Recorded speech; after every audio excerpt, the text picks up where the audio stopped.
beautiful New England morning. Weather's not perfect, a little bit damp out today, but spring is kicking. Can hear the birds in the background. Spring's always a nice time of year. Won't have to fight the cold to get these mashes to ferment. As you can see, we're kicking a new mash. Got about 20 gallons of water boiled, not quite boiled, brought up to about 200, because in between the time I transfer it from the boiling pot to here, it's going to drop some degrees. I wanted about 180 for the corn. That's probably about where it's at. If it's a little bit warmer, no big deal. I had made a short about getting the floaters out of here. Most of them are gone, as you can see. Let me grab my strainer. The problem with the cheap cracked corn from Tractor Supply is you're always going to get an abundance of dead kernels that rise to the top. Most of them are gone. As you can see, there's not much left in there. You can see that water is turning real starchy. I probably got about a half hour left on the corn, and then it'll be done. Let me stick this in here. So I probably got about another half hour on the corn. Let's see, can I get this going? Get the egg beater from hell, of course, you need. And constantly stirring it, as usual. Same old process, time after time. But keep these kernels stirring all the time. You can see it starting to thicken up. When you first put them in, this stuff moves like water. You can see it starting to thicken up. We're getting the starch out of every kernel. Stirring it damn near constantly. Every 5-10 minutes, stir it. Keep it moving. Don't let any kernel rest for too long anyway. Obviously the egg beater from hell, that's the best thing. That's the best thing you can have for stirring a mash, no doubt. And then probably in about a half hour, we'll check the temperature. Oh, the other thing is, here's the bucket of mash water. If you've seen my video on sparging your grains for mash water for use in the next mash, it's going to go in when I want to drop the temperature on this. I'm not sure where it's at. Hold on, we have to do some bad cam work again. Go get the thermometer. Take out the probe, turn it on. It's 68 degrees here in the kitchen. The bottom number is the probe temperature. So as we'll be able to see shortly. Yeah, it's at 154, so I'm not gonna have to drop it very much. That's the thing about using these big buckets. The temperature in these big buckets will drop rapidly, which is fine. It's getting close to where I need to put it. What I'll probably do is, since this temperature's got so low, I'm not gonna have to use this mash water, which is just room temperature mash. It's the sparged out mash water from my last mash. It's probably got a certain percentage of alcohol in it because it's already been fermented, you know what I mean? And it's just the water that I use to sparge the grains out, so I'm not wasting anything. It's probably got a couple points of gravity in it, maybe 1, 2, 3% alcohol. Whereas, when your mash is done, my mashes finish out somewhere around 7, 8, 9%, usually probably closer to 8, 9% alcohol, which is just where I want it. I don't want it too high. I almost never take it above 10.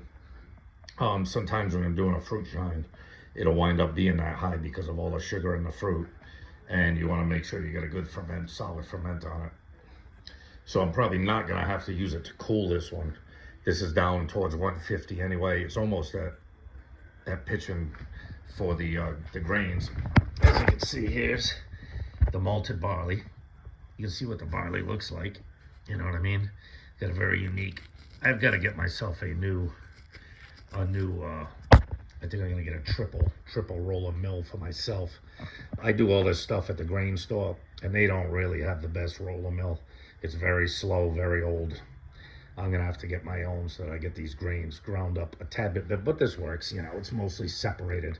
It looks like you see a lot of the hulls, but most of the hulls have been emptied out. You can see the middle of them in there, and the powder, the flour that's left behind. And of course, here is the malted wheat, and you can see the difference. Malted wheat has that, it almost looks like an oat, something like that. You see what that grain looks like? Very, very different than what malted barley looks like. Malted barley has like a husk to it, you know what I mean? So, 2-row barley, malted white wheat. All of this stuff is going in. I'm gonna dump all of that in probably 15 minutes or so. It's probably been a little longer than I thought. I'm gonna stir this mash up a bunch more times. In fact, while we're here, while we're here shooting the shit, keep it stirring. It's starting to thicken up, I can tell, just by the look and the thickness of the water, that we're driving all the starch, or as much as we can, out of this corn. And in fact, yeah, there you go, now it's starting to roil. It's so thick, it's having a hard time getting the corn up from the bottom. If I switch this thing to its high power setting here, it'll probably stir it a lot better. What do I gotta go forward? Is that 1? I gotta put it on 2. Sorry for bad camera work. But now, put it on 2 power. Now it'll whip this crap around. It'll kill the battery a lot faster. So keep this moving. Keep every grain of corn moving around in that hot water, getting all that starch. Because obviously the goal is maximum extraction of starch from the corn into the mash water. And that's where we be at. Yet another mash. Keep them going one after another. As soon as I do a run, which I did about 3 days ago, get the still put away, get the boil pot out, go get a 50-pound bag of corn and start all over again.